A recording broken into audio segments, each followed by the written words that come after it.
Alrighty, guys. Welcome into the After Schrock. We're just going to chill out here for a couple seconds while people get connected, and I finished getting everything reset on my end here because there's a lot to do today. Roger and I started talking about it. I'm like, no, I got to stop. Otherwise, I'll forget.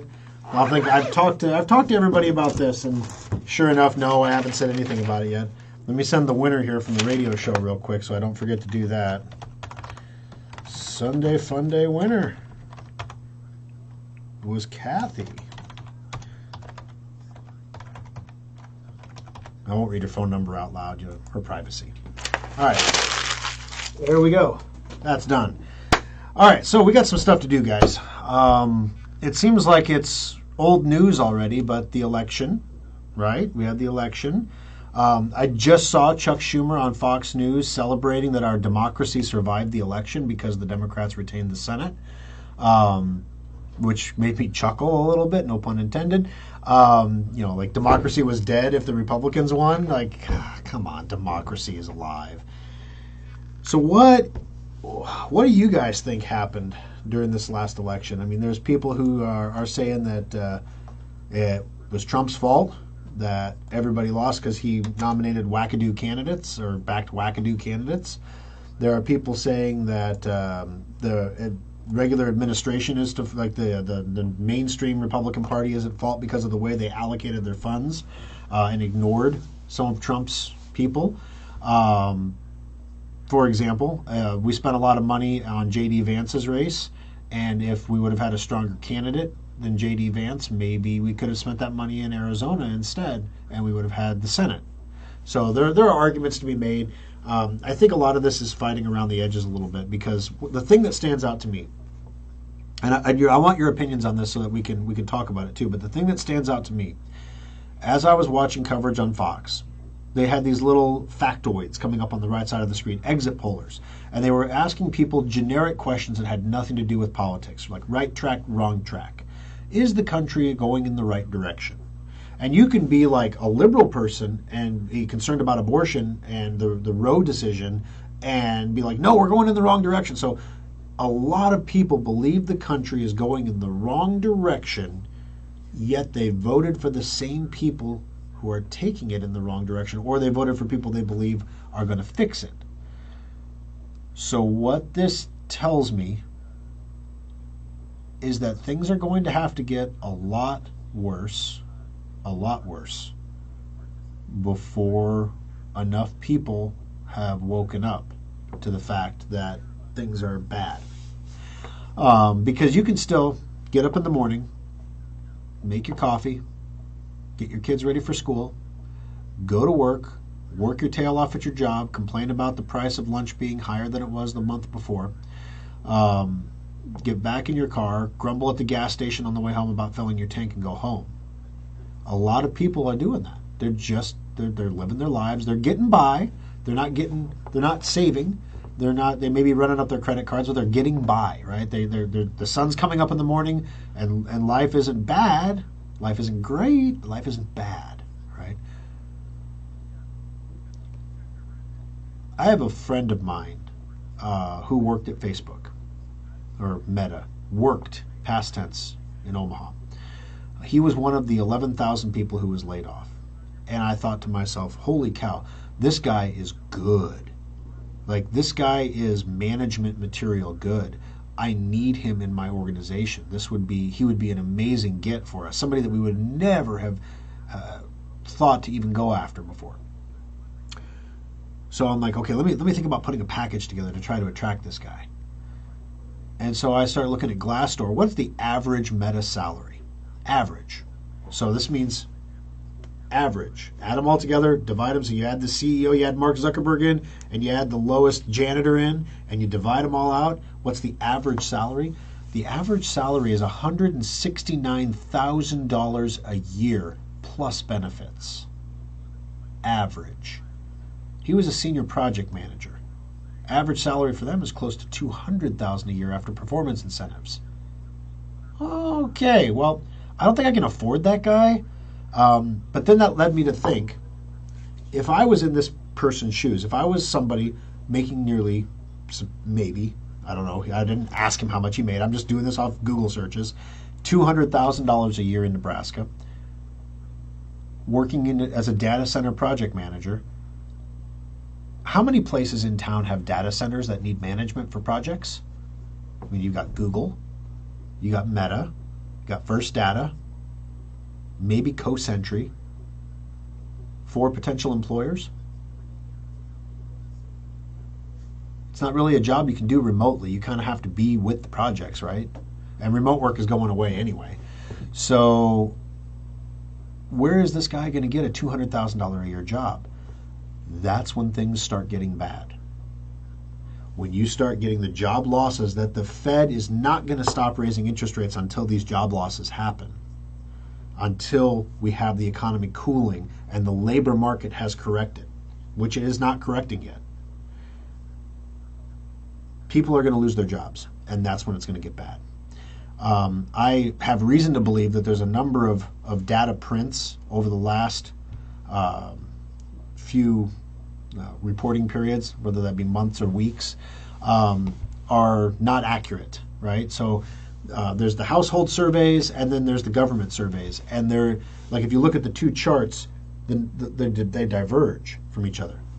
Well, who's lying? The people running households or the people running the government before a midterm election? Who's lying? What do you think is going to happen to that data after the midterm election? It's going to converge. And when it converges, all of a sudden people are going to feel worse because they're like, oh, it's getting bad. Then the people like me are going to say, like, I know a guy who lost a really good paying job, a really good job. They gave him a severance package that was unbelievable, but he's unemployed. So he'll be okay for a little while, and then it's going to get way worse around summer next year. Way worse. When all the severance packages are worn off, and all these people that were making a couple $100,000 a year before are forced to settle for $60,000, $70,000 a year jobs. Could you imagine going from $200,000 to $70,000 and expected to put in the same amount of work? That's what the Fed's trying to do to the economy, purposefully. And it's working. So when I look at the election results, and I see that Don Bacon barely held his seat, and I'm looking at the Republican Party with, Trump going after DeSantis because DeSantis was the only bright spot. Florida was the only bright spot of election night. And Ron DeSantis is positioned to run for president. He is perfectly positioned to run for president. And Donald Trump knows this. Donald Trump does not want him to run for president, obviously. So he is signaling ahead of time to him and to anybody else who wants to run for president, if you run against me, I will treat you like I treat the media, like I treat the Democrats, like I treat everybody else. If you run against me, I will destroy you through any means necessary. And that's politics, right? But usually you don't say the quiet part out loud. You don't put out a press release that says, I'm going to release dirt on DeSantis. That's weird. And of course the media be median, so they're making him sound crazy with unnamed sources. There was a report that was completely unverified report that ran as facts of life that Donald Trump blamed his wife for Dr. Oz's loss because she didn't campaign hard enough for him. I mean, how do you run that story with no source? I mean, yes, we have an unnamed source. An unnamed source. Well, then you should run it as a story with no headline or something. I don't know. But come on. So anyway, what did happen on election night? What's going to have to happen? This is the problem. This is where I have difficulty sometimes, because I very strongly believe in what I believe, to the point where I feel other people are wrong if they don't believe it. Doesn't mean they're bad people. It just means they're not smart, right? I mean, and that's not a good place to be. Because, reasonable people can disagree about the same set of facts and interpreting the same set of facts, right? Reasonable people can disagree. Roger was asking me, did you get the fifth COVID booster or whatever? And I said, no, I didn't get any of the damn things. I don't want to die. And he looked at me like, Thor, come on. I'm like, no, my best friend's husband dropped dead in his bathroom after he got a booster. From a heart defect the marathon runner apparently never knew he had his entire life, that they couldn't find after he had his heart attack, where his brain just simply stopped telling his heart to beat. There is no blockages. He just stopped. Whoop. Leading cause of death in America right now. Unknown cause. Bigger than cancer, bigger than heart disease, bigger than old age. I mean, come on. Do the math. You don't have to be a rocket scientist. What happened right before unknown cause became the number one leading cause of death? Well, we all took these shots. Duh, it's the shots, right? I believe that. But if Roger wants to get the shots, he can get the shots. I don't begrudge him. I'm not going to do it. And I shouldn't have to do it. Now they're going to mix it with the flu shot. And I'm like, why would you get a shot for what's now a cold anyway? And he said, I'd make it more like a flu. And I said, I don't get the flu shot either.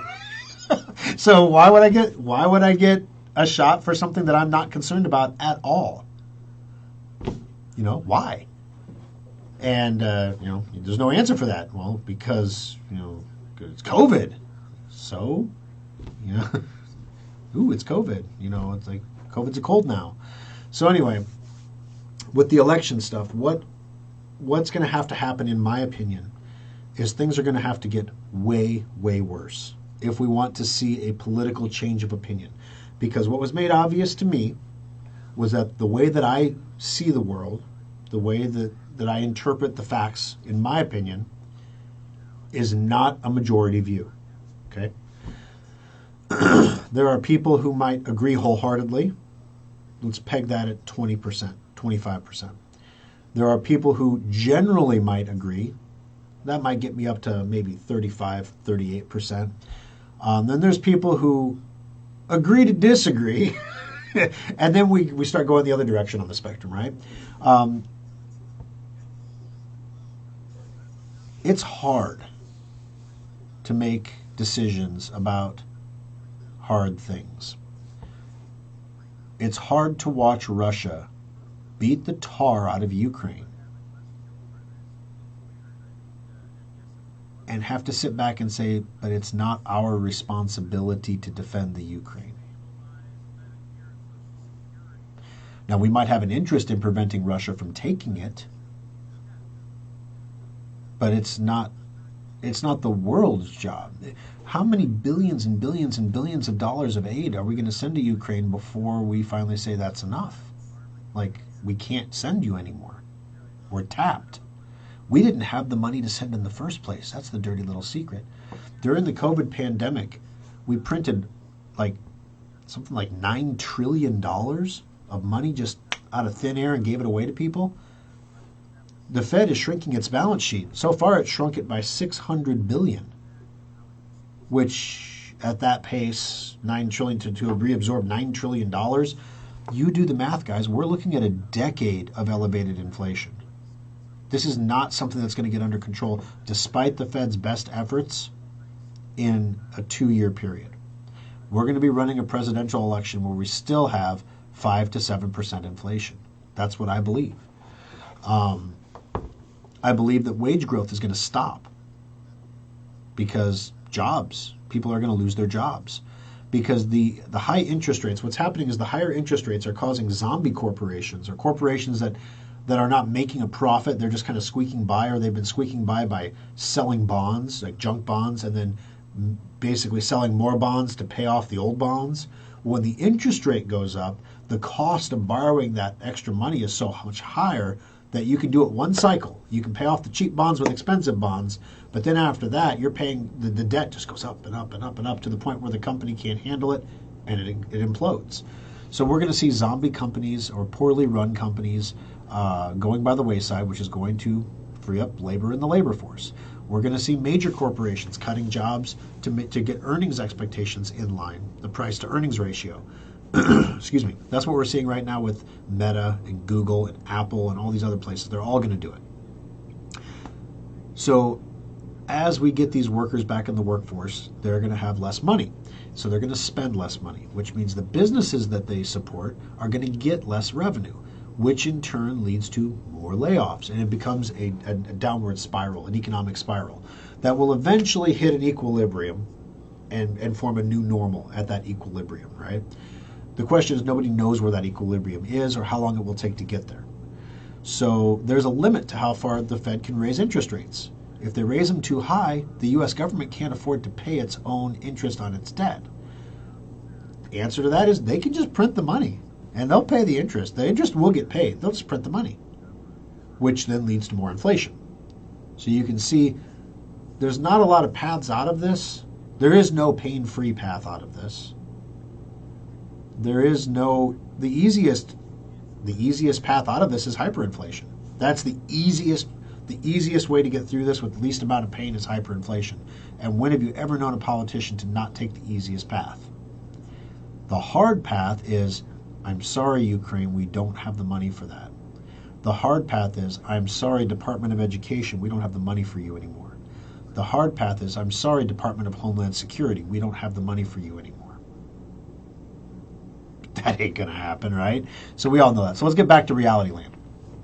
In reality land, we have a lot of people that got reelected. The Democrats will probably maintain the Senate. Republicans were defending a lot more seats than the Democrats were this cycle. So the fact that Republicans held or gained is nothing to be sneezed at, but it is that it's kind of like when you're expecting an 8% inflation report and you get a 7.7% inflation report instead, and everyone gets so excited that you have a 2-day rally over it in the stock market. Because inflation was only 7.7% year over year, and we expected 8. Yay! It was going to be really, really bad, but then it was just like a little bad. Oh, yeah. That's kind of like what the Democrats are doing right now. They're saying, we expected to lose everything, and it went from we're going to lose the House, guaranteed to lose the House, the Senate, we're going to keep the Senate. Then the Senate was up for grabs, then the Senate was leaning Republican, and the polling just kept going further and further and further off. Why did the polling go that far off? Why was the polling so far in Republicans' favor when reality wasn't? And I know there's a lot of people out there who are going to say, because the fix is in, the votes, the machines, everything. I hear all that stuff, guys. I can't do anything about any of that stuff. And it doesn't make a lot of sense because the local races weren't impacted that much. The national races were impacted, like sheriffs and judges and all that stuff. I mean, I'm not a sophisticated vote stealer, and it certainly looks suspicious in Maricopa County when, in a time when everybody is very concerned about election integrity, and you have ballots to count, and you just send your people home for the weekend.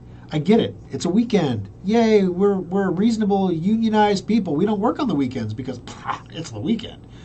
Work in an election. You have an election once every 2 flipping years, all right? You can work a weekend every 2 years, okay? Work the weekend because it looks shady when you don't. And then the cameras go offline in the count center for an entire night. And again, maybe nothing happened in the count center, but it looks so shady, right? Why did the cameras go offline? Because we're using a commercial piece of webcam software to put a camera up in there, and it glitches out from time to time. You didn't even have a professional install of a camera system done in the counting center? I mean, we're at the point in the election right now. Have you ever been to the casino? And at the craps table, they're all done, and they're changing the stick, or they're switching the dealers, and the dealers go like that. That's to show the cameras, I've got nothing, I'm not palming any chips. I'm clean. And then they move. And they're trained to do that. They do that every time they move away from the table. Or if they pull chips back to the table edge, like that. You'll see them do it over and over again if you watch. It's because the cameras are watching. And there's a realization that they're accountable for what is seen on the camera. That's not happening in the counting center for the votes, though. We should let the casinos run the election because they would make sure that the votes got counted. You know what I mean? And maybe the votes are being perfectly counted. It is possible to lose elections, guys. It's possible. Now, I'm not going to get into Trump versus DeSantis and all this other stuff. The thing that I think a lot of people forget in all this is Ronald Reagan's 11th commandment: "Thou shalt not attack another Republican." So Donald Trump is beating up on DeSantis because Donald Trump wants to run for president, and he knows that Ron DeSantis is the only bright spot of the entire election. So he's going to beat him up a little bit, nick him up a little bit, let him know that it's not going to be a cakewalk. Do some testing. Ron the sanctimonious. There you go. Because every blue collar guy out there uses the word sanctimonious all the time. Careful, you might forget who's voting for you. Yeah. So in the meantime, Ron DeSantis is just playing coy, enjoying his time in his victory, which is what he should do. Thinking about Florida and the second hurricane hit Florida, it was not the time to be political. So he was being a governor at that moment. Ted Cruz will probably want to run again. We're going to have some other people that are going to run as well. And we're going to have the same kind of trash fest that we had last time around with literally at one point, didn't he accuse Ted Cruz's father of being like a Cuban communist spy or something, like something crazy? Or no, he accused him of killing JFK. He accused Ted Cruz's father of being involved in the JFK assassination. What? He apologized later privately to Ted Cruz for that comment, and they've since become political friends. And Ted Cruz is very supportive of the president, but yeah, that was, at the time, you could see it was pretty heated, right? So it's going to get heated again. It's going to get heated, but the thing is, all this inward-directed fire at each other, direct it out. There's lots to shoot at. There's a ton to shoot at. And reasonable people can agree about what to shoot at. And we can make arguments internally about why Donald Trump might be the best suited to go into this because he already knows how he got backstabbed last time, and so he'll be aware of that this time. Ron DeSantis can make the claim, I'm the best one to go in there and take care of this because look at the job I did in Florida, number one. And number two, I don't have all the baggage that Trump has. There's a lot of different ways you can go about doing this. But it's going to be a really interesting primary. It's way too early to be making any judgments about anything. Aside from the fact we know Trump is going to run, we know that part of his plan to run was to have candidates that he endorsed dominate the election cycle. That did not happen. But then again, Republicans did not dominate the election cycle as predicted either. So is it Trump's fault? Is it the Republicans' fault? I feel like, as a Republican myself, the only message that we had as a party, they tried to do the second contract with America, the second coming of contract with America or whatever, but it was kind of fell flat. It didn't get any coverage and no one was really behind it. Commitment to America, they called it. But there was no message. The message was, look how bad Joe Biden is doing. Elect us. There was no message. We have to control our borders. There was no concrete steps on how that was going to happen in a divided country. Literally, there was no plan. There was individual races with individual concerns that dominated, and people voted on localized races. There was no nationalization of the race in an environment that so lent itself to the nationalization of a race. And that the leadership of the Republican Party is to blame for that. Donald Trump is to blame for that. They both are. Because either one of them could have led the party with that message. And whichever one of them would have done it would be the leader of the party. But neither of them did. They all focused on the local races and the local people with the national message, but they never nationalized the race. So in my opinion, we're going to see the same kind of election results time and time again until things get so bad that people just say, I'm going to kick the bums out, and they don't care who the bums are.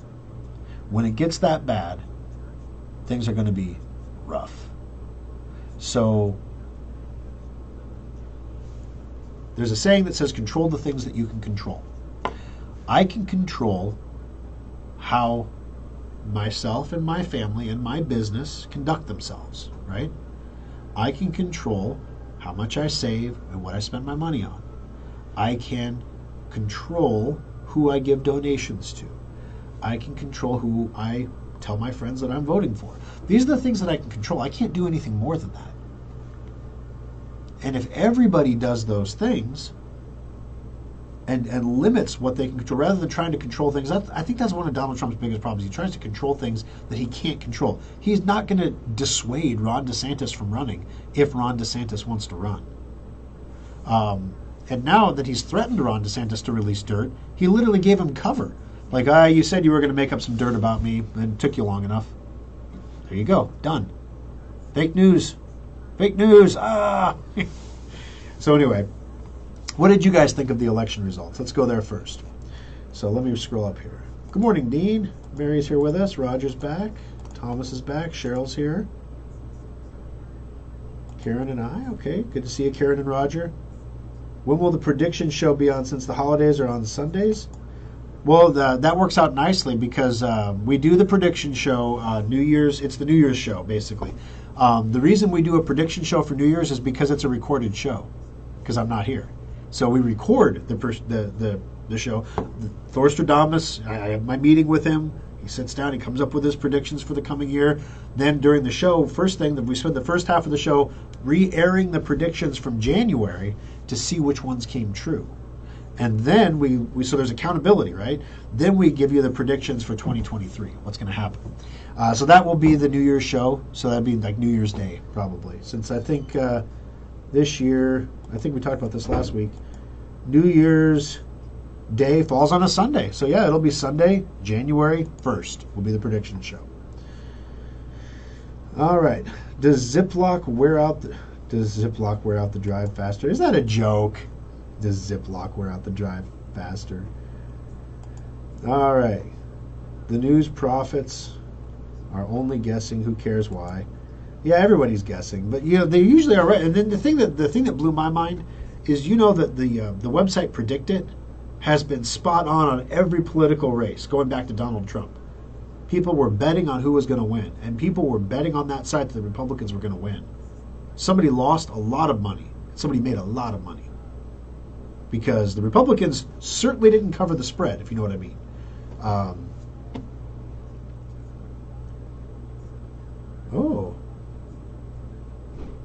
Thor, the holiday special laptop on the website shows an Asus in the photos, but in the description it says an HP. Oh my gosh, that is a good catch. I will get that corrected. Yeah, we did have some supply chain issues last year. We had to switch the holiday special laptop midstream to an HP. So I will definitely make sure that gets taken care of. Bear with me just a second. All right. Holiday special laptop. I'm going to send this right now so I don't forget. It's been a theme with me lately. Talks about HP. All right. Thank you for bringing that to my attention. Election corruption, just like in 2020. Well, and that's the thing. It's like when you're expecting it. I mean, we have more poll watchers this year. We have more of everything this year, and it's still happening. So it only goes so far. There should have been an overwhelming desire for change among people this year. Given the right message, the right nationalization of the race, we could have basically, what should have happened is that the brand Democrat should have been conjoined to inflation, right? And marched on forward. But instead, we had, Dr. Oz, and then we had, Fetterman, and then we had Carrie Lake, and then we, literally, it was a everything was a personality. Everybody was a personality. And too many personalities, not enough message. Ronald Reagan was a personality, but he always had a message. What was Dr. Oz's platform for Pennsylvania? Did he understand what Pennsylvania was? I mean, I know he was kind of new to the state, which was one of the complaints against him. that he didn't actually own property in Pennsylvania, which was one of the complaints against him. But literally, a man who can't talk beat Dr. Oz. When you get beat by a guy who is suffering from a stroke, who may not even be able to perform the duties of the Senate, you have to reflect. Like, you got to sit back and reflect. People would rather have a person who can't do the job than me. Dang. Right? I mean, Oprah came out against him, for heaven's sake. All right. I'm a Trumper, but he should have kept his mouth shut in the week before the election. He should not have announced he was going to make an announcement on Tuesday, until after the results came in, and he should not badmouth DeSantis. You know, I agree with you, Ronald. You know, this is the thing. This is the thing that, if you have one complaint about Donald Trump, it's that he's distasteful to a lot of people, right? Like, everybody loves his policies, but he is just so off-putting in his implementation of those policies that people don't want to have anything to do with him. I think last week I said something like, he's not the guy that I would want to date my daughter, but he is the guy that I want running my company. You know, at the Christmas party, you just stay in your own corner, you know. Yeah, there were some definite missteps there, some emotional missteps. You know, not having a filter has its strengths. Not having someone to filter your message has strength. But also it leads to unforced errors sometimes, especially in emotional times when you're not aware that you're an emotional person and you shouldn't say things in the heat of the moment.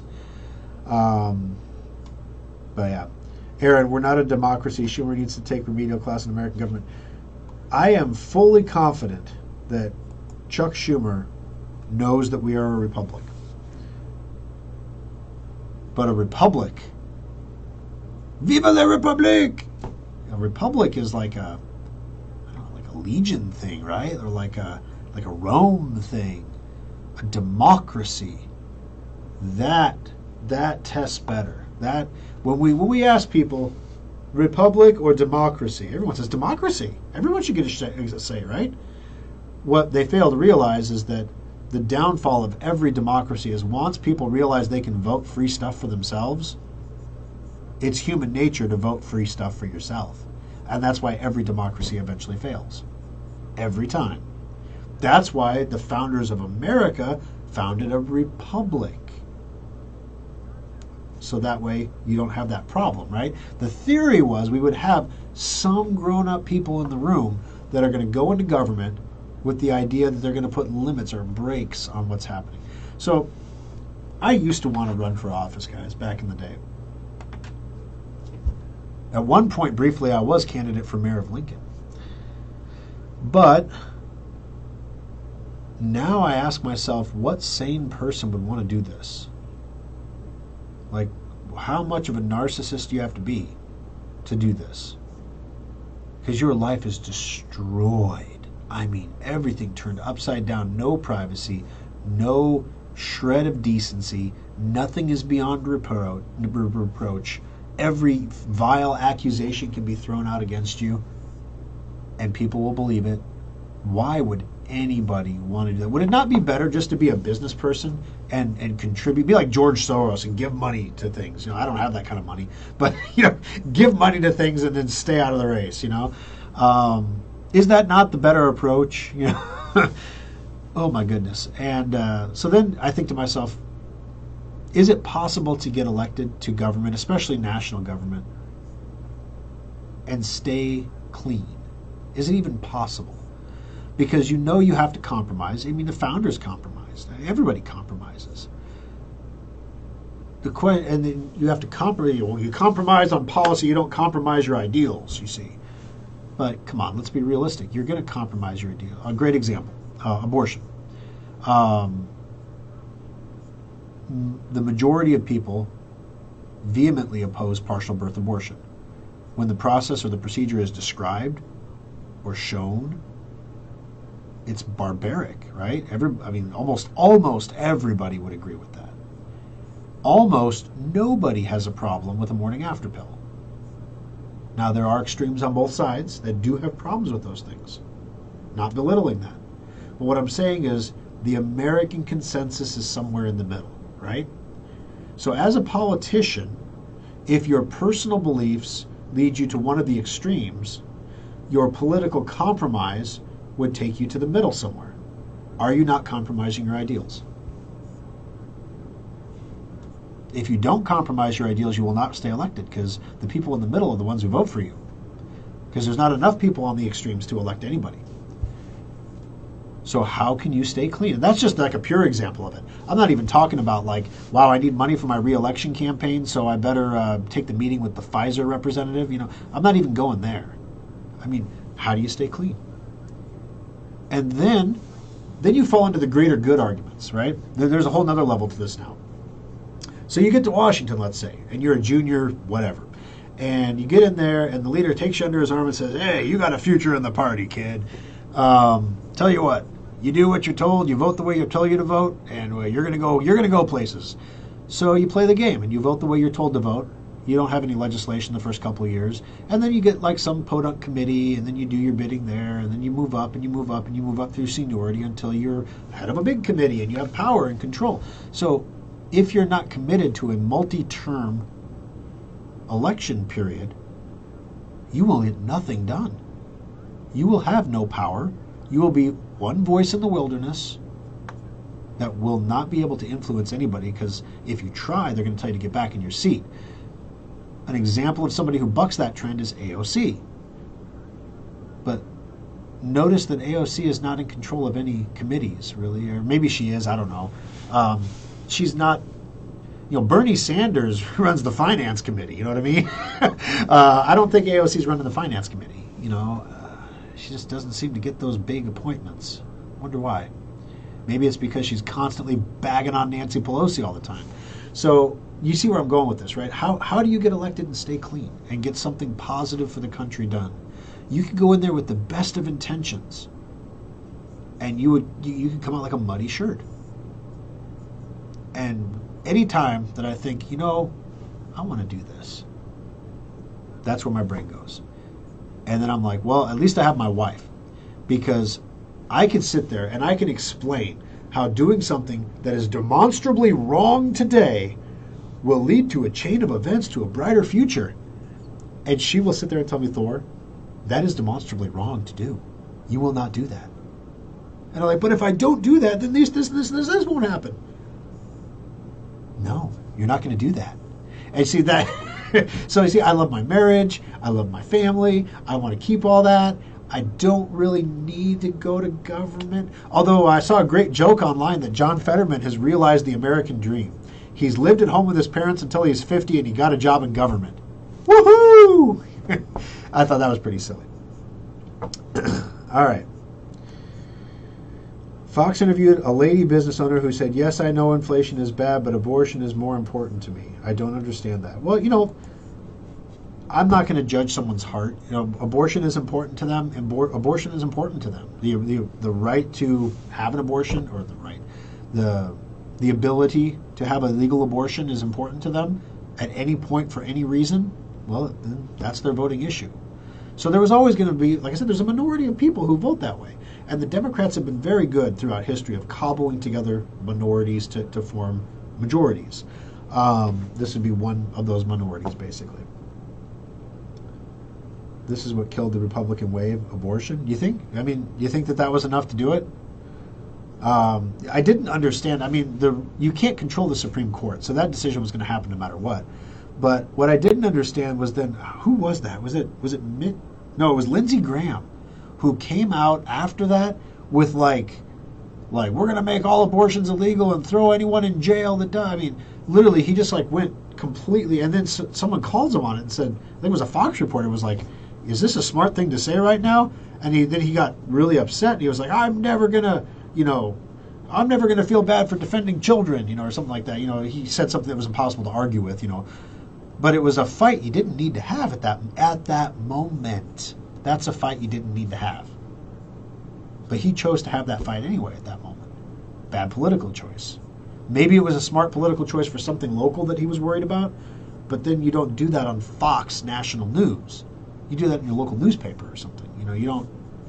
So this is what I don't get. It's like there's no one at the rudder, and there are lots of people who are directing the boat, and they have their oars in the water, and they can kind of sort of steer the boat a little bit, but the guy at the rudder ain't doing nothing. There's nobody back there. It's just kind of flopping back and forth as whichever way the wind blows. And I think that's why the Republicans didn't have their red wave. There was no unifying person that was running the boat. Iowa went Republican. The Nebraska unicameral is Republican majority for the first time, a super majority now for the first time. I don't know, ever, a long time. So we have a Republican governor and a super majority in the legislature going forward. So we might get finally, what's that? Constitutional carry. We might actually get some new adoption laws in the state of Nebraska that aren't from the 1950s. That would be great. We might actually see some things happen that need to happen in the state of Nebraska, but we'll see. DeSantis might get my vote. A lot of us feel that way, and that's the thing. Okay, so first of all, if it's Joe Biden versus John Fetterman, I might actually vote for John Fetterman. I'm just saying, I don't have anything against Dr. Oz. I might vote for John Fetterman, Why not? Could it be any worse? And I was joking with somebody. It's like, remember when we thought Bill Clinton was bad? You know what I would give to have Bill Clinton back right now? And this lady was like, oh my gosh, don't even say that. I'm like, no, seriously. Like, we had Bill Clinton. We said, oh, this is horrible. And then we got Obama. And we said, oh my gosh, this is horrible. Then we got Joe Biden. And we said, oh, could it get any worse? I mean, if we could just go back to Bill Clinton, please. Those were the good old days, right? Oh, sad. So at least he was only selling technology to China, like rocket technology that he used to make a space program and nuclear intercontinental ballistic missiles. But I mean, that was the only thing really. I mean, there was the dress thing, but whatever, nobody worries about that anymore. You can see that online. Yeah, the good old days. Oh, let's see. McConnell not funding candidates who Trump endorsed didn't help. Well, McConnell did fund J.D. Vance. Trump didn't fund anybody. Trump raised over $100 million, and he didn't give any of it to any of the candidates that he endorsed. Why do you suppose that is? Could it be that he's building a war chest to run for president? And he used the midterms as a springboard to do that? So literally, he was really upset that J.D. Vance didn't give him credit in the speech. He endorsed J.D. Vance, and he expected to be given full credit for J.D. Vance's election because he endorsed him. That's it. I mean, he probably should have got a mention. That would have been the politically smart thing to do. Or maybe not. I don't know. Who knows? Now that the election's over, do the young people seriously think Biden's continuing to push for suit? No, the courts ruled student loan forgiveness is unconstitutional. So it's dead. The Fifth Circuit, the D.C. Circuit, said that it was unconstitutional. So it was super duper unconstitutional. It ain't going to happen. I just got a flu shot. Hope there wasn't any crappy COVID vaccine in it. They are combining they're working on an mRNA flu shot now that's going to do both together. I don't think it's out yet, though. Yeah, I haven't gotten the flu shot. I got one flu shot when I worked at Valentino's. They brought a nurse in, and they had a manager's monthly meeting kind of thing, and the nurse was there, and it was like, you want a flu shot, don't you? I'm just saying, everybody else is getting a flu shot. You want a flu shot, right? You sure? Do you see everybody else getting one here? Is there something wrong with you? Oh, fine, give me the damn flu shot. You get the flu shot. That was the last time I got a flu shot. I did get the flu that year. Possibly completely anecdotal, but I don't get the flu very often. I tend to be I'm not like a germaphobe, but I am hygienic. I wash my hands. I sneeze into my elbow. I clean. I don't prevent germs from entering my body by wearing, barrier devices over my face. So I do maintain an immune system that works pretty effectively. I'm blessed with that. That was one of the things when I was in college. There was an entrepreneurial teacher who said, A strong constitution is something that is required of an entrepreneur. If you don't have a strong constitution, you will not succeed as an entrepreneur. And of course, every college kid in the room is like, whatever. Totally understand what he means now. If you're getting sick all the time, or you've got lupus or something, some of these debilitating, like chronic fatigue syndromes or something, you just will not have the go power. You will not have the juice to get the job done. And trust me, there are days where every ounce of juice is required, and the job still isn't completely done. Yeah, I totally get what he was saying now. You just lost Maggie as a fan. She won't be sharing her donuts with me. Oh no, I lost Maggie. Oh my gosh. You just described the U.S. budget. We're at the point where we're spending more on interest than on our defense. But that's the thing. That's the problem, Brad. They don't think of it as money. It's chits. We make the money. What does it matter how much we spend? We can just make more. Who cares how much we borrow from ourselves, you moron? Right? Yeah, it matters. It does matter. And this is the pull.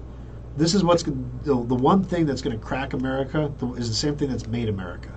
America is a superpower not because of her military might or because of anything else. That's the economy. The economy is what allows all those things to happen. Without that economy, that engine running at the heart of America, all those other things will atrophy. If we don't produce energy, if we don't do the things that we need to do to maintain a strong country, we will not have a strong country. It makes complete sense. Biden acted unconstitutionally, the loan forgiveness thing. Yeah, that's what the court said.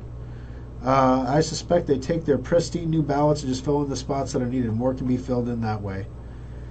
Yeah, it's like, I thought the problem was the electronic voting, though. So what, the paper ballots? So yeah, somebody pointed out that France counts all their ballots in one night, and Arizona is smaller than France. So why can't Arizona count all the votes in one night? Even if they have to open them at 6 p.m., why can't they get them all counted in one night? You know you're going to need the labor. Why don't you bring in the labor? Why?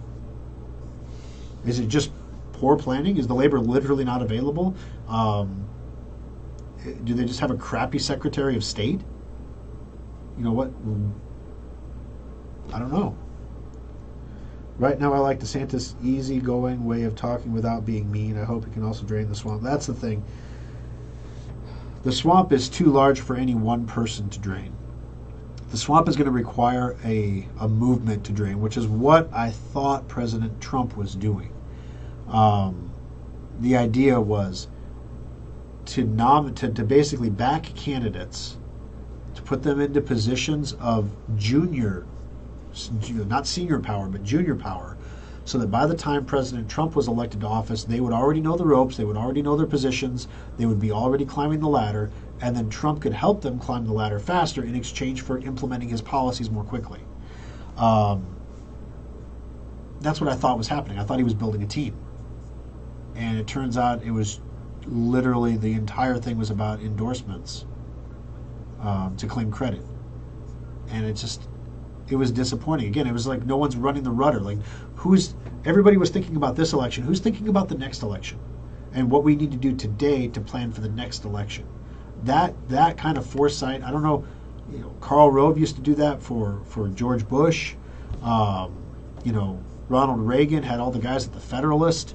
There was always a brain trust behind the candidate, right? Because the candidate can't be everything. As smart as Donald Trump is, it is the first rule of entrepreneurship: know your own weaknesses. Because I am not an accountant.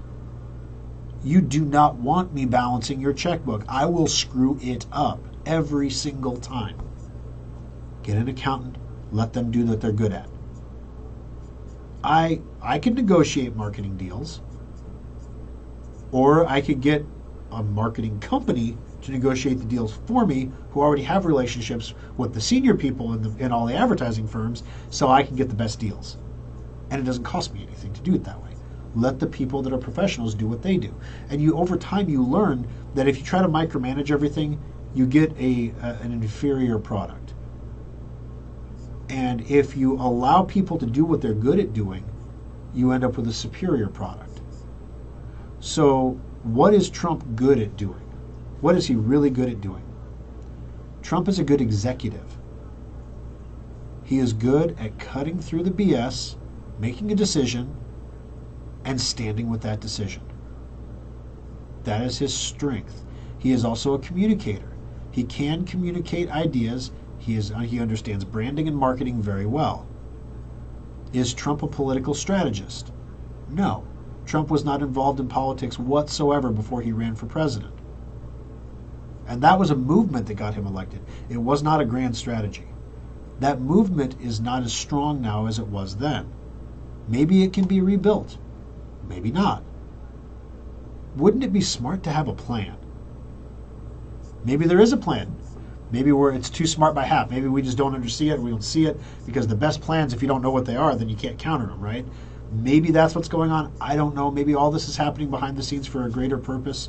You got Liz Cheney sniping at the party from one side. You got Lisa Murkowski sniping at the party from the other side. You got Donald Trump sniping at DeSantis. It's like, why now? There's not even a race going on and this is already happening. How bad is it going to be when we're running against each other? This is going to be insane. Oh, let's see. I missed the conservative messenger, Rush Limbaugh. I do too. I was thinking that the other day. Like, we could really use a Rush Limbaugh right now, just to make you feel better. He had this way, like even after a big loss like that, he'd be like, all right, guys. So the Republicans really screwed the pooch this time, didn't they? You just go into it, right? Oh gosh, that guy. He was so talented, so incredibly talented. Of course the Democrats are glad that Rush Limbaugh's not around. They're also really upset that Elon bought Twitter, and that, again, this is another example. Elon is a brilliant visionary. He is a craptastic CEO. He goes into Twitter, telegraphs everything that's going to happen before it happens, freaks everybody out, sets everyone up to hate it, then does it. Everybody predictably hates it.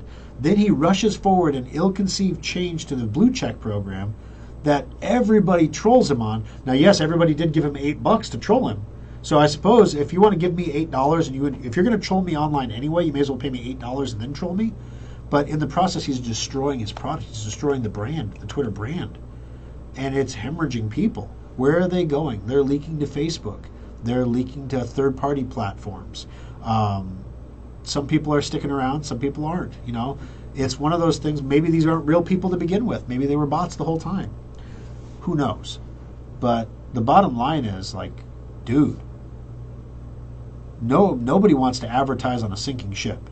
So if your ship is perceived to be sinking, you're going to lose more advertisers. And if you're frantically thrashing about because you're losing advertisers, well, you need to get someone in there that can calm the waters a little bit and develop the relationships to get people back in. Because I'll guarantee you, why has Schrock Innovations never looked into advertising on Twitter? Why is that? I don't even know how much it costs. I have never even checked. Possibly because I don't have a Twitter account anymore. Okay, so Twitter's already ticked off half the country. Now they're going to tick off the other half of the country. Who's going to be left? Got to be careful.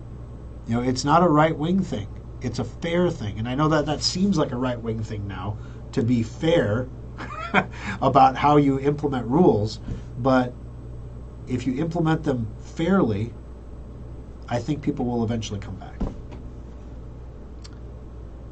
Florida reflects reality. 3 things converged in Florida. Great governor, 800 people per day moving from other states, and they cleaned up their election process, even in Miami-Dade. Yeah, I mean, the influx there, it's unbelievable to imagine that Florida is gaining 800 residents every single day. Could you imagine that level of... Imagine if Nebraska gained 100 people every day, or Iowa gained 100. Imagine we gained 25 people every day, okay? I mean, wow, that 800 people a day. It's insanity. The states got rid of mass mail-in voting. Their elections followed the polls. Oh, so I didn't realize Arizona still had mass mail-in voting. Dems motto: blue vote no matter who. Well, that's called party affiliation, party ID, and there are people who went in and voted a straight Republican ticket too. So I mean, there are people who identify with parties. Let me give you an example. In Nebraska, there was a ballot initiative. It passed with like 66 or 68% to raise the minimum wage over 3 tranches to $15 an hour, which I didn't really have a problem with that because you can't hire anybody, even people who aren't worth $15 an hour right now, cost $15 or more per hour right now. Okay? But the thing is, after that, it indexed the minimum wage to inflation. That's bad. That's real bad. Because as I mentioned, we're going to have inflation with us probably for the next decade, number one. Number two, the argument for minimum wage increases is always, it's impossible to support a family on minimum wage. You're not supposed to be supporting a family on minimum wage. You're supposed to be using a minimum wage job to develop the skills and capabilities to get a better job. Minimum wage jobs are for people who need to learn. You show up on time. You take a shower before your shift. You clean your clothes so you don't smell. And you're nice to the customers. You need to learn those things, right? That's what minimum wage jobs teach kids to do. Grown adults are not supposed to be working at minimum wage. Okay? Why was this on the ballot? What a lot of people don't realize is that most union jobs, the prevailing wage for union employees is minimum wage plus X. So if the minimum wage goes up by $7 an hour, union wages go up by $7 an hour. The cost of everything goes up. The cost of electricians, of plumbers, of carpenters, of everything goes up, which is going to raise the cost of doing projects, which is going to require tax increases to pay for the wages that we voted in ourselves. Nobody explains that. So why would you expect anyone to know? And some people think it's a good thing, right? Well, we want these people to all make more money. That's good, right? They don't realize that why not make it, this is the argument, why not make it $30 an hour? Why not make it $100 an hour and everybody could be rich? When you start raising the numbers up, you realize how ridiculous that is because no one would employ these people at $100 an hour because you just couldn't. So the businesses would literally either automate or close. And then they'd have no jobs and no one would have any money, and then the whole thing goes kaput. So, yeah, so anyway, they already passed the vote, so it's already done.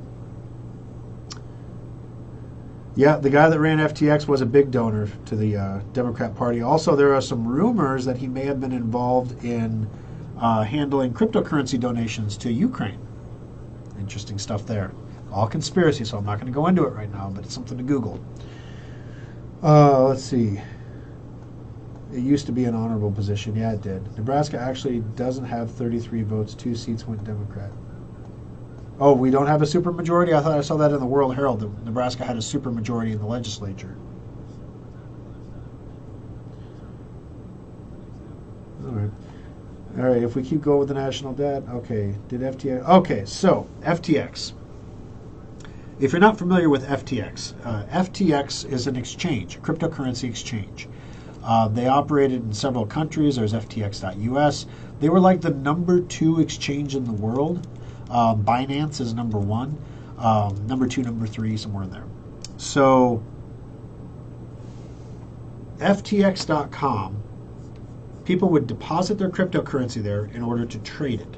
And some people just leave their currency on exchanges, which you should never do. They just leave it on exchanges so that people can trade it whenever. So if there's some big news, my money's already there, I can trade it. I don't have to wait. Okay, there's fine. You can have your trading money there, but you should, your coins, not your keys, not your coins, basically.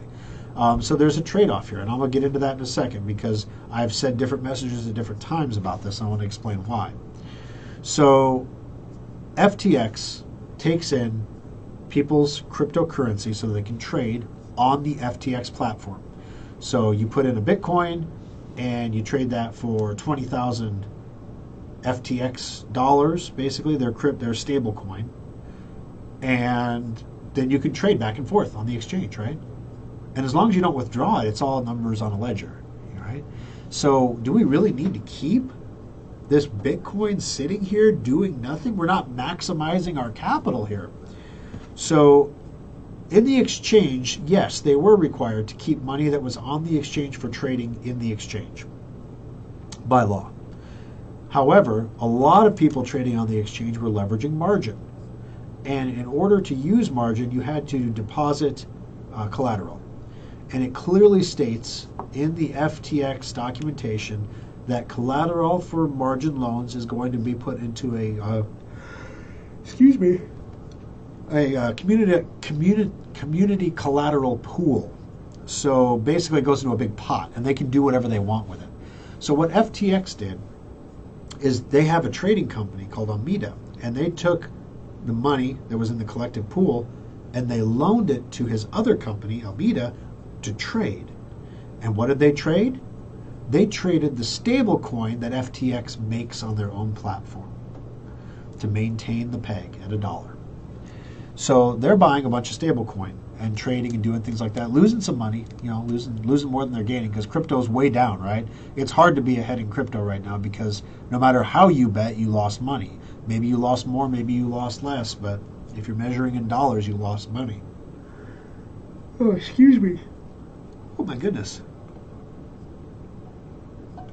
So now we've got a bunch of money over in the trading thing, and all of a sudden, the guy that runs Binance, this guy, he tried to make himself off as a good actor, basically, in this whole thing. This is the FTX collapse, the timeline of it in November. This has all happened since November 2nd. This whole thing happened, right? So here's the timeline. Let's take a look here. 12-day chart of Bitcoin. So this happened in 12 days. On November 6th, basically over a weekend, CZ, the CEO over at Binance, said that they're going to sell all of their FTT holdings. That's the stable coin from FTX. And everyone's like, whoa, why? And he was like, yeah, no reason. We're just going to sell it all, get rid of it right now. And that, of course, pushed a lot of this into the market, into an illiquid market.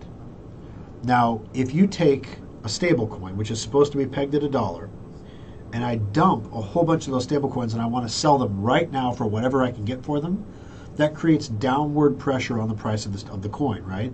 So the first one sells for $1, the next one sells for 99 cents, 98 cents, 97 cents, so on and so forth. Buyers come in, they push it back up to 97, 98 cents, and it goes up, down. Never gets quite back to $1, but whatever. Well, it gets out that they're dumping their coins, right? So immediately nobody buys these coins because that's going to cause the price to go through the floor. Then you figure you can get them at a really good price, right? Well, as the price goes down, that is a huge red flag on a stable coin if it drops its dollar peg.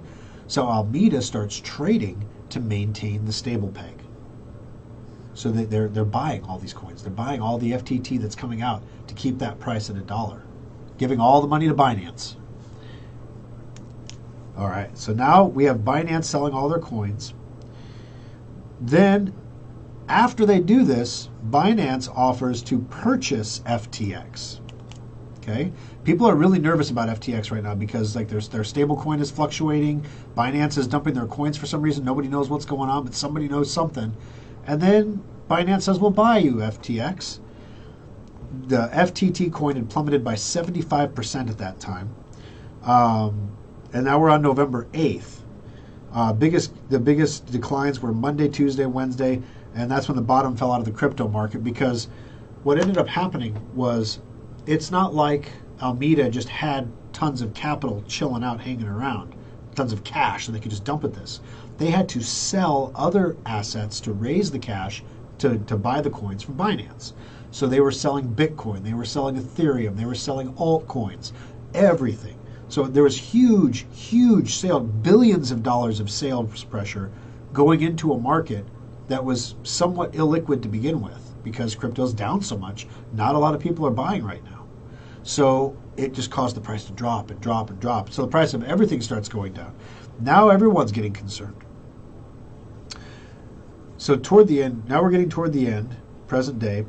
Alameda stopped trading, and then FTX was seeking a $9.4 billion in rescue funds. So in other words, Alameda stopped trading because they were out of money.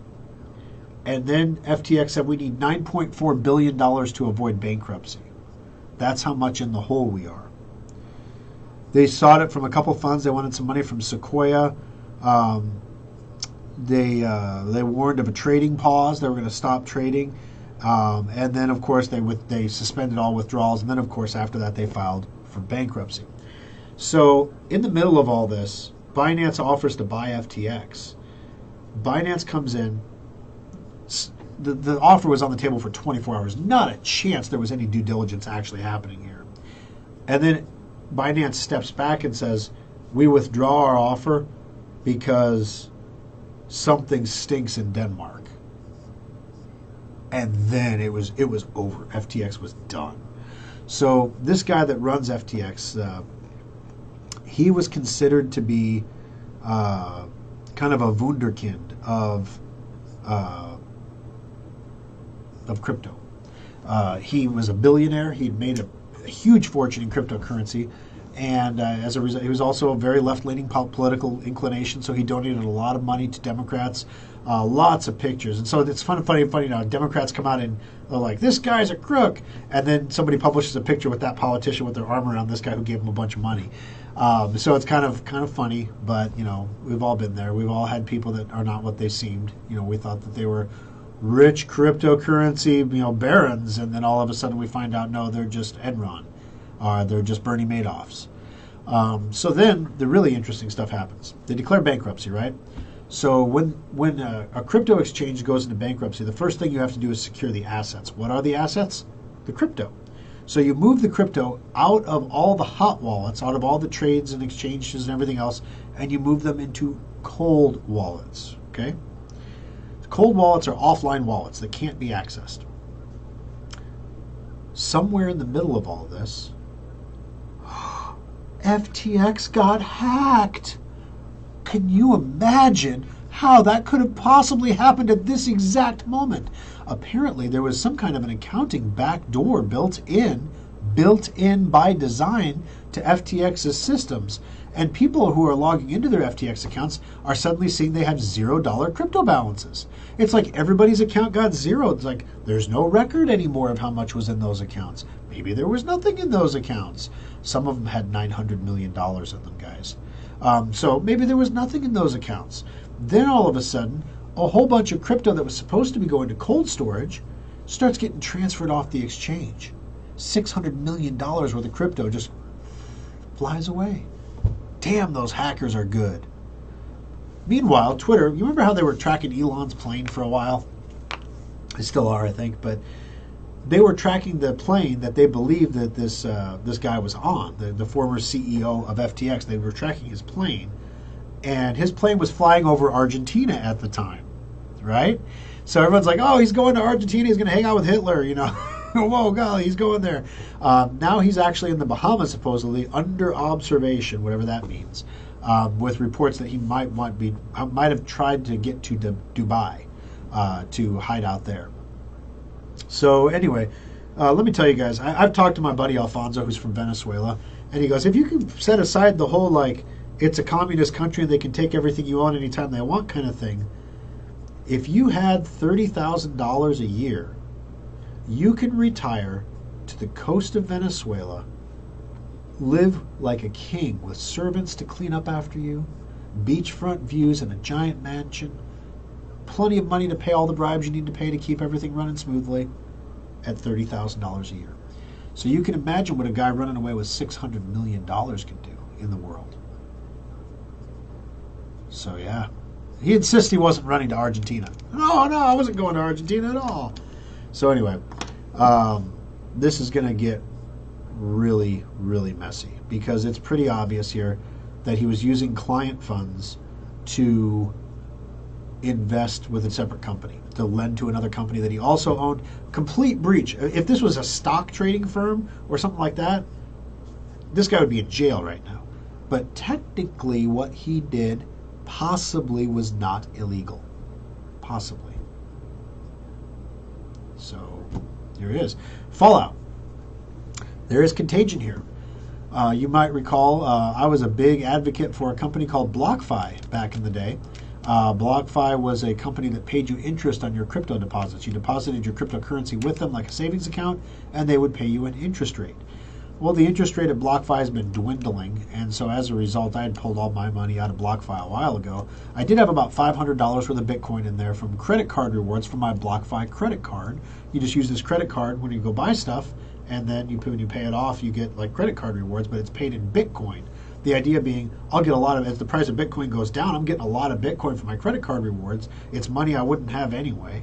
And then when Bitcoin goes back up, because it usually cycles in 5 to 8 year cycles, when it goes back up, I'll have a lot of money.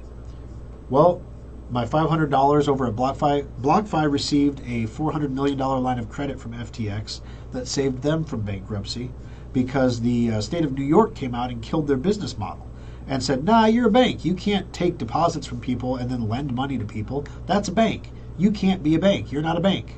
Doesn't matter if you're doing it with crypto or not. So your business model is dead. Bleh. So BlockFi had to ditch their interest accounts. And then they still had the BlockFi card. They had the BlockFi wallet. They were trying to maintain while the landscape was, because they had all the tech to do the lending, they just had to get the regulatory stuff through. And so they're working on getting regulation through so they can continue to do business. They got to stay alive in the meantime. They get a $400 million line of credit from FTX. The golden boy millionaire or billionaire saves them. Yay, everybody. Except that was a line of credit, you see. And when the company that gave you the line of credit declares bankruptcy, pretty certain that line of credit's gone. So I'm sitting at breakfast with my son. I took my 4-year-old to breakfast that morning. We're sitting at the table eating breakfast. My cell phone vibrates, and I look down at it, and it's a text message. And it's weird. It came through regular text message, not through Signal, because anybody who's important in my life communicates to me through Signal. So this came through as a regular text. I'm like, okay, what's this? And I open it up. Most of the time, they're like scams or like, do you need a business loan? You know, that kind of stuff. Nope, this was a nastygram from the bank that was issuing my BlockFi card, telling me that I am expected to pay off my BlockFi balance in accordance with the terms of the card member agreement, or all negative stuff will get reported to the credit agency, blah, blah, blah, blah, blah. And that made me think, that's a really nasty message. That's a message that's like presuming you're not going to pay everything off. I have no reason to have a message like that showing up on my phone. I pay my stuff on time. So what's the deal here? Yeah, the deal is that BlockFi lost their line of credit.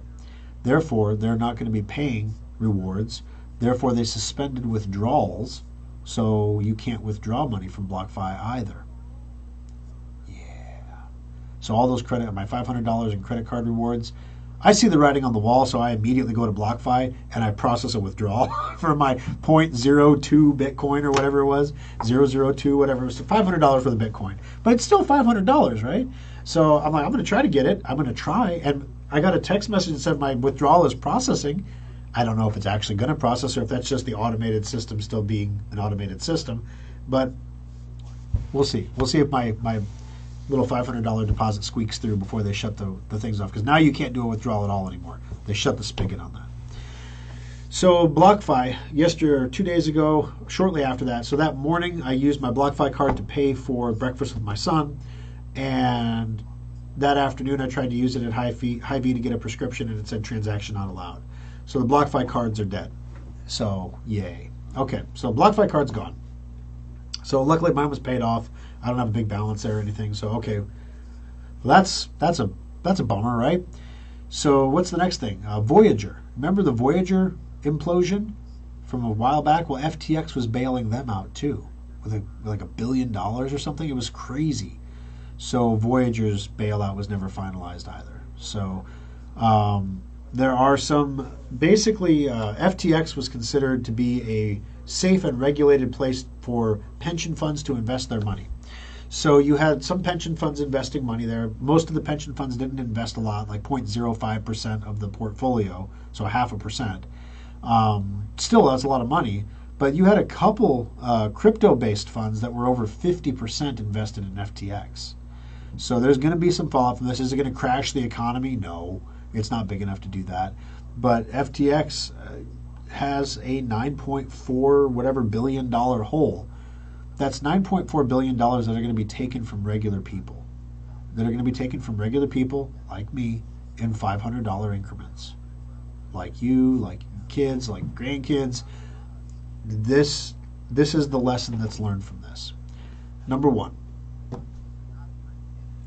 painful as this is right now, and it's pretty painful. Some people had their life savings in this place.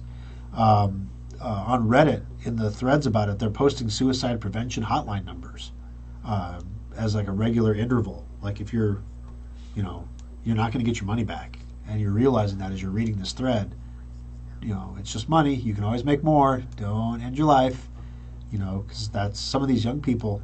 They've never had a loss like this before. They weren't around for 2008, which is what caused Bitcoin to be created in the first place.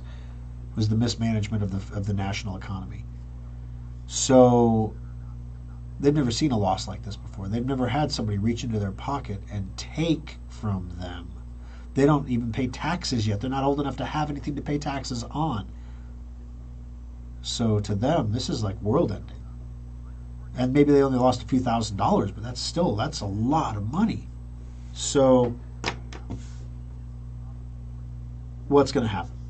I expect that virtually none of the $9.4 billion will be recovered.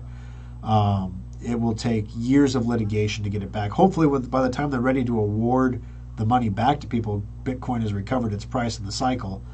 Because around 2024, 2025, we're going to have a halvening again, where the reward gets cut in half. Typically, leading up to that, we see a rally in price. Then right after the cut, we see a drop in price. And then we see a rapid increase in price. That the way that things are timing out in the grand scheme of things could also coincide with a Fed pivot at some point. If that would happen as well, and easy money comes back and interest rates go back down again because the economy is in the shitter, well, you can do the math. Bitcoin could go up to $100,000 pretty easily. Yay, right? Oh, I wish I had my $500 of Bitcoin back, because it ain't $500 now. Now it's more like $5,000, right? So that's what happened with most of these crashes. Actually, they take so long to litigate. By the time people are getting their money back, at first they were like, I lost like $5,000 and I'm super upset about that. Then the price of Bitcoin goes way up. They're like, no, I lost 0.01 Bitcoin. I want my 0.01 Bitcoin. I don't want $5,000. They get $5,000 because that was the value at the time of the loss. But they're able to give everybody more money back because they can sell the Bitcoin for more money. So hopefully some people can get some of this money back at some point. But I'm not too confident. I'm not super confident that my BlockFi money is going to come through. Let's see. I don't think it's processed yet, but I'm going to go ahead and open my wallet so it'll start synchronizing again. And I'll see if I get my $500 of Bitcoin deposited, if I made it in by the skin of my teeth. Crypto has taken the hit's end. Now everything after this is just going to be reverberation. Politicians are going to politic on it. Hopefully we'll have divided government, so nothing is going to get passed one way or the other. Everything will go back to normal again.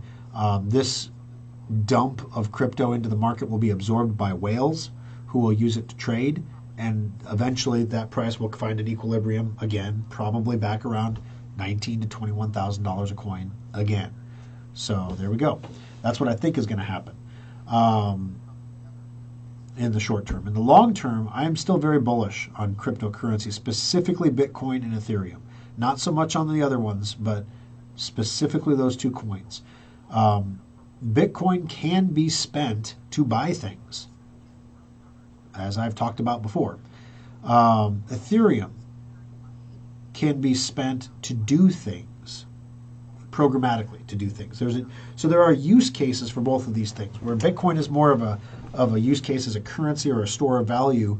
Ethereum is more of a power to compute, or a power to do things. There is so much uncertainty in the future going forward, guys. We have to remember that America was not built to be a world superpower. America was built to be a free country that became a superpower because when the whole world around it went crazy, we stayed free for the most part. And now America is less and less free every day. We rank somewhere in the middle of the pack on the freedom list of the international countries. New Zealand has more freedom than we do. And you just got to wonder. In New Zealand, they were pulling people out of national park or out of state or local parks during COVID because they were in the park. Even if they had a mask on, they were arresting them and beating them with batons. And we are less free than that. So in an environment where you know there's going to be inflation for the next few years, you know that holding money is not going to give you a return. You know that. Saving money is pointless because you're going to lose 5% at least every year in value and purchasing power. So wouldn't you be better off to buy something today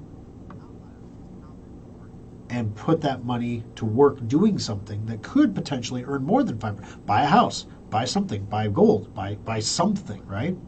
Or maybe spend it on an experience that'll be 5% more expensive next year. So you want to spend it now while you can.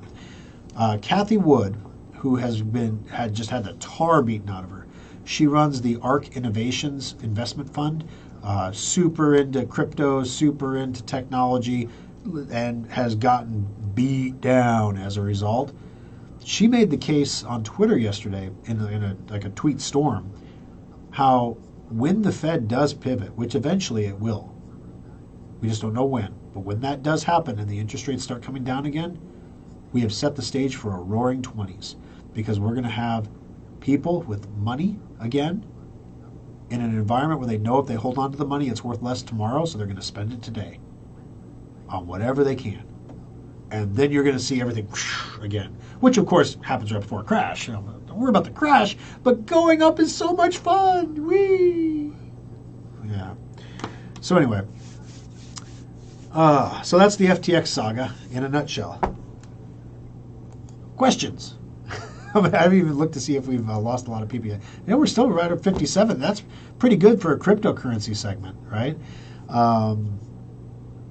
Question. What should you do about it? Okay.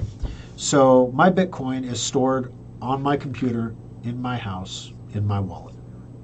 I no longer have any cryptocurrency on any platforms, exchanges, interest accounts, because no amount of interest is worth risking my crypto in this environment. When everything is going boom, and like boom in a good way, when everything is booming, then okay, I'll put some crypto out to earn a return on it because everything is booming. The odds of me losing my money are pretty small. When everything is crumbling, the odds of somebody else crumbling from the contagion is really high. So you want to pull your money back in. Coinbase put out a big thing. How we keep your money safe? Do you know if Coinbase goes bankrupt, you lose your money too? Bankruptcy be bankrupting people, and assets be assets. So they're not your assets when you deposit them at Coinbase anymore. They're not yours. They're Coinbase's. And if they go bankrupt, you lose them. So should you save your stuff at Coinbase? Now, we have some of my customers have come to me and said, hey, Thor, I want to get a wallet on my computer. I got some Bitcoin at Coinbase. And then you find out that they have like $150 of Bitcoin at Coinbase, and they want to move it to a private wallet, but it's going to cost them $100 to move $150, so it's probably best to just leave it at Coinbase. So there is a point of diminishing returns here, guys, where there's a cost to move Bitcoin around. You don't want to pay a ridiculous amount of money to move crypto to keep it safe by losing half of it. Don't burn the village to save it, right? Coinbase is an incredibly strong company, okay? I have full faith in them. But then again, I had faith in BlockFi 7 months ago too. So contagion is contagion for a reason. So I went out and bought a Nano Ledger, which is a little USB device. It's a hardware wallet. I've never really had a hardware wallet before. I've never really seen the value or the benefit of them. you can still recover your key. If you lose the nano device, you can still recover it. But the problem was my Ethereum. I didn't have a place I could store it safely, and the nano ledger let me do that. So I just keep my Ethereum on the nano ledger. So now I've got all my crypto in my house, under my control. I own my keys. It's mine. So if the whole world burns down around me, I still have the crypto. So as the price of crypto drops, my wife said, "Well, Thor, what do you think is going to happen?" And I said that the price is going to drop to like $15,000-$16,000. So I should probably, I sat and did the math. I said, if I sell all the Bitcoin that I have right now, and then I perfectly time the bottom at, let's say, 16,000, which was a guess at the time, and I buy back in at 16,000, how much money will I have made? The answer was I would make about a quarter of a Bitcoin, maybe a third. So am I willing to risk all the crypto that I have to make a third of a Bitcoin? And the answer is no, I'm not.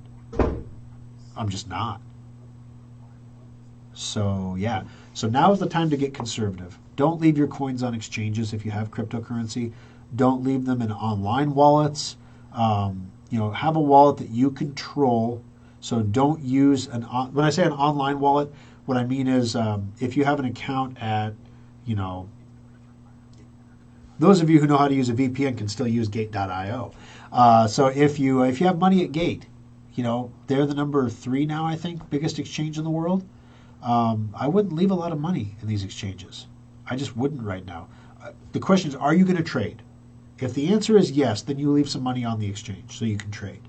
If the answer is no, then you get your money out and you put it under your control because that's where it's safest, and that's what your fiduciary responsibility to yourself and your family is, to keep it safe. Because I believe that Bitcoin will come back. It does. It's done this 3 times now in its history, where it crashes and crashes and crashes, and everyone says Bitcoin is dead, and then all of a sudden, whoosh, something happens and it just erupts, and it always erupts higher than it did the last time. The last 3 times. Now, maybe it only happens 3 times in the history, and then after that it was nothing. But in the meantime, it's still worth something. I'm still mining it. I do hedge my bets. I don't just put all my money into crypto. I have this business that I run called Schrock that sells computers and stuff, and it tends to pay the bills. But I'm not a George Soros rich guy that's giving money to candidates to go win elections. In fact, usually if a candidate comes to me and asks for money, I'm like, "You don't want my money," and they're like, "Well, why don't I want your money?" Because every candidate I've ever donated money to in history of donating money to candidates has lost. Every single time. And every one of you thought that you're the exception, but you're not. So you don't want my money. And the funny thing is, they don't call me back. I don't know why. All right, guys, we're going to have to wrap it up here. Let me make sure that I've got all the comments. I have to refresh here because sometimes the comments don't refresh right. Let's see here. All right, if we keep going, let's say, did FTX gamble with crypto holders' money? Yes, they did trade with crypto holders' money. Does BlockFi have the same problem? Yes, BlockFi is dead. He paid off people who'd be responsible for investigating this kind of fraud. Very true. Get your stuff out of exchanges into a cold wallet. Yes, Brad. I took my crypto out of BlockFi, but there is no way to delete your account. Oh, don't worry about that, KJ. Your account will get deleted eventually. They're dead. I mean, literally, without that credit line, they can't operate. So they're not paying interest. Their credit card's gone. Their business is dead. There's no coming back from this. No, KJ, if you would have waited a few months to transfer your crypto to Coinbase, if you were going to try to do that as of a few days ago, you would not have been able to transfer it out of BlockFi. So you did good. I wouldn't even leave it in Coinbase, though, unless you're going to be trading it. And Coinbase is a very expensive place to trade. So if you're using it as a wallet, I would instead get a wallet on a computer and back up your wallet. Make sure you got the private keys backed up. Capital One, what's in your wallet? Keith, you're funny. Alrighty. Good stuff, guys. I'm glad you enjoyed the show today. Thank you for being a part of the program. Also, please keep in mind that I don't make I don't make any money on crypto like everybody else right now. I've lost money like everybody. Gold ain't doing anything. Silver ain't doing anything. My 401k certainly isn't doing anything. So the only thing I really got going for me are the holiday specials at Schrock right now. So if you would buy a few, that'd be great. No, the sales are going good on those, actually. I had a guy come in off the street cold in Omaha and be like, I need a holiday special. And I'm like, okay. And he goes, I don't want anything else. Nothing. And I'm like, well, okay, well, I've got one in the back. Let me get it set up for you. And he said, what? I said, yeah, I got one in the back. Let me set it up for you. Oh, I thought I'd have to wait a week. I'm like, well, sometimes it depends how many people come in a day and buy, but I've got one left. So let me go back and get my Keebler elves going on it, and we'll get it out of the oven for you, piping hot and fresh. So anyway, we try to run our business in a way that no matter what the economic environment is, people will see value in what we provide. They will understand that when you come to Schrock Innovations, and oh my gosh, guys, we are seeing so many stickers from other companies coming in because I think 2 of our major competitors in town have stopped working with consumers. They just said, oh, we want to do business work and that's it. Probably because they can't get help. That'd probably be my guess. And business accounts, usually you can run those from afar, from a computer remotely. Whereas with consumers, you can't do that. You have to really talk to people. And when they bring in their computer and they say, my Word doesn't work, and you open up their Word and it works fine, you have to call them back and you have to say, what were you doing in Word that didn't work? Well, I opened up a file for labels and then the labels appeared and then they disappeared. And sure enough, we open up the file and the labels appear and they disappear. And then I talk to the guy for 5 minutes and then they reappear on the screen again. And I realize it's because you only have 2 gigabytes of memory in your computer. Yeah, that's bad. I don't know how you only have 2 gigabytes of memory in your computer, but you really need 8. And once we do that, your computer's going to run great. And sure enough, it wasn't that his Word was broken. It was just so incredibly slow that, even he didn't have patience for it.